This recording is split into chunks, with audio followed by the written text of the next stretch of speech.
Buenas tardes.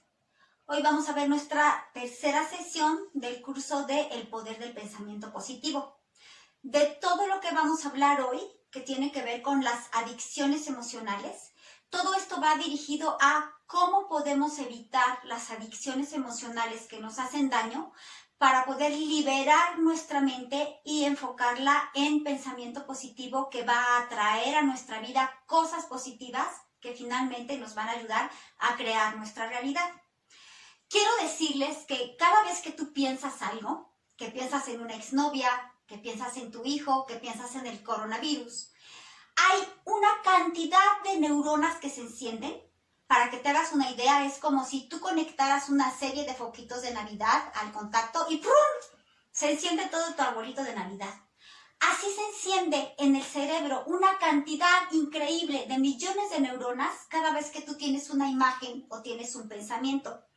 Si tú tienes un pensamiento negativo, vamos a suponer que te acuerdas de la fulana que te bajó al novio o a la pareja, entonces la cantidad de foquitos y neuronas que se prenden viene acompañada también de una cantidad de químicos corrosivos, podríamos llamarle, que van a hacer daño tarde o temprano a tu cuerpo. Y eso es lo que voy a explicar al ratito con esto de las adicciones emocionales. Si tú, por ejemplo, ves la foto de tu hijo, se prenden un montón de foquitos que tienen que ver con asociaciones de lo que tu hijo representa para ti. El día que nació, cómo está ahorita la relación, la última vez que lo viste, si se está cuidando o no. Es decir, son una cantidad de asociaciones las que se hacen cada vez que tú tienes una imagen, un pensamiento y, como lo vamos a ver más tarde, una visualización consciente y positiva.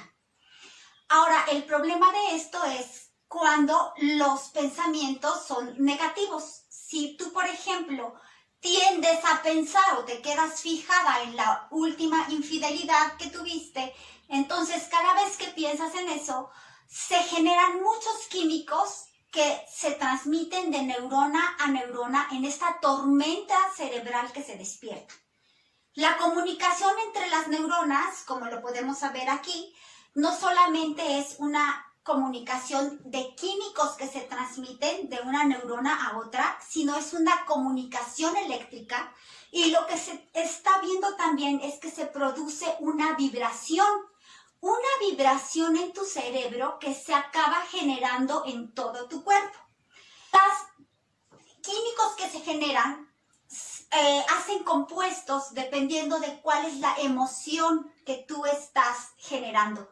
Por ejemplo, si tú te enojas, generalmente la molécula de esa emoción tiene que ver con adrenalina, cortisol, noradrenalina. Se hacen cadenas que les llamamos moléculas de la emoción, las MOE, y estas MOE se transmiten de neurona a neurona, pero no solamente se quedan ahí, sino que viajan a través del cuerpo con ayuda del hipotálamo, que es como una fábrica que engarza y hace cadenas de neuropéptidos. Neuropéptidos es la palabra que vamos a usar para estas cadenas de químicos que se forman en el cerebro.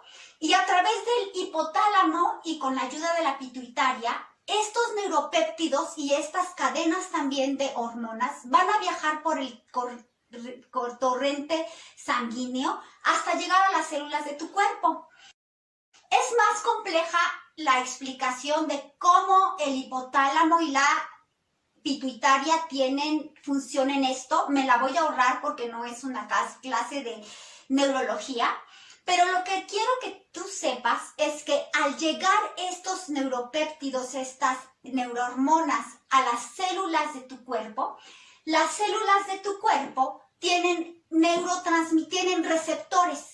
Cada célula tiene una cantidad de receptores que utiliza para cierto tipo de sustancias. Algunos receptores son para las endorfinas, que como ustedes saben son las que producimos cuando nos reímos muchísimo. Otros receptores son para la serotonina. La serotonina es lo que tú produces cuando estás en un proyecto que te motiva. Es la sustancia que producen las personas que tienen un gran liderazgo. Hay receptores para muchas emociones, ¿no? Cada emoción tiene un tipo de neurotransmisores diferentes. Y también hay receptores para las vitaminas y para los nutrientes de la célula. Vamos a suponer que tú bombardeas a tu cuerpo con una cantidad diaria de MOE del enojo, de moléculas emocionales del enojo, que tienen mucho cortisol. Bueno, pues entonces lo que va a suceder acá es que tu célula comienza a ser bombardeada y los receptores que hay para el enojo comienzan a disminuirse, como si los atormentaras, comienzan a recogerse, y entonces cuando la célula se va a reproducir, ustedes se acuerdan de la forma en que las células se reproducen, la célula se divide en dos, entonces ya tiene información en su núcleo y información en el DNA de que necesitamos el doble de receptores para el enojo porque esta persona se enoja mucho y no estamos teniendo la capacidad necesaria para utilizar esta sustancia.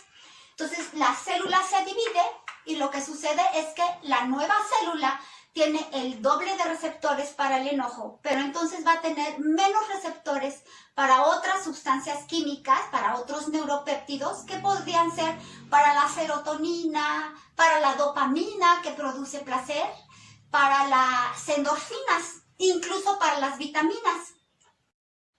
¿Qué es lo que va a suceder entonces? Ya tenemos todo un tejido dentro de tu cuerpo o todo un órgano dentro de tu cuerpo que tienen células que están acostumbradas a recibir su dosis de MOE de enojo. Y sucede que no te enojas, pues entonces la célula se saca de onda. Si yo estoy ya lista para recibir el enojo, entonces vas a ir a buscar situaciones, inconscientemente vas a producir situaciones que te lleven al enojo para que estos receptores de la célula puedan recibir su dosis de enojo. Esto es muy interesante porque aquí es donde comienza una adicción emocional. ¿Cómo podemos definir una adicción? Una adicción es algo que tú no puedes controlar. Y cuando ya a nivel celular se está pidiendo que se produzca cierto tipo de sustancias que incluso pueden ser negativas y no puedes dejar de enojarte o no puedes dejar de pensar en sexo o no puedes dejar el estrés y te vuelves workaholic, si no puedes, esto ya es una adicción. Ya cuando hay una adicción, entonces para salir de ahí y tener el pensamiento libre para las cosas lindas, tenemos que hacer un esfuerzo consciente y constante para parar esta inercia que tiene tu organismo de buscar situaciones que te generen ese enojo o esa adicción sexual o esa adicción a la depresión o como los 6 en el eneatipo 6 a la preocupación. ¿Qué es lo que vamos a hacer primero entonces? Nosotros tenemos que hacer un esfuerzo primero por identificar que yo ya estoy en ese ciclo de preocupación. A mí me sucede mucho, yo tiendo muchísimo a la preocupación. Entonces, cualquier cosa, cualquier pequeño dolor, digo, oh no, ¿y ahora qué voy a hacer? Si ni siquiera puedo ir a un doctor, porque además todos están infectados de coronavirus, y si voy al doctor y comienzo a hacer una serie de historias que siempre terminan en drama. Si yo comienzo a ser capaz de identificar que ya estoy en este círculo vicioso que resulta ya ser mi zona de comodidad, entonces lo primero que tengo que hacer es identificarlo, ya estoy ahí, y hacer un esfuerzo por salirme de ahí. Actualmente yo estoy haciendo ese esfuerzo por decir, este es el ciclo de la preocupación y de las fantasías catastróficas, así que me voy a salir de allí. Todo va a salir bien, todo está bien, voy a confiar en el proceso de la vida y entonces cambio mis pensamientos hacia algo positivo. Y algo positivo es los proyectos que yo tengo. El proyecto de este curso que estoy dando, mi proyecto del curso de Enneagrama, un proyecto que tengo de constelaciones familiares, y es increíble cómo al pensar en mis proyectos y en lo que puedo hacer por ellos, me salgo del círculo de la preocupación y finalmente voy viendo que aquellas cosas y problemas que me preocupaban pues, se solucionan solitos. Pero lo mismo sucede si tu adicción es al enojo o si tu adicción es a la depresión. Tienes que hacer un esfuerzo constante y consciente para salir de ahí y manejar tu pensamiento. Por el día de hoy, ahí le vamos a dejar para tener ya el terreno muy bien abonado, para entender lo que es la visualización creativa y fijarnos en ello para utilizar ese poder tan grande que tiene nuestra mente para crear nuestra realidad.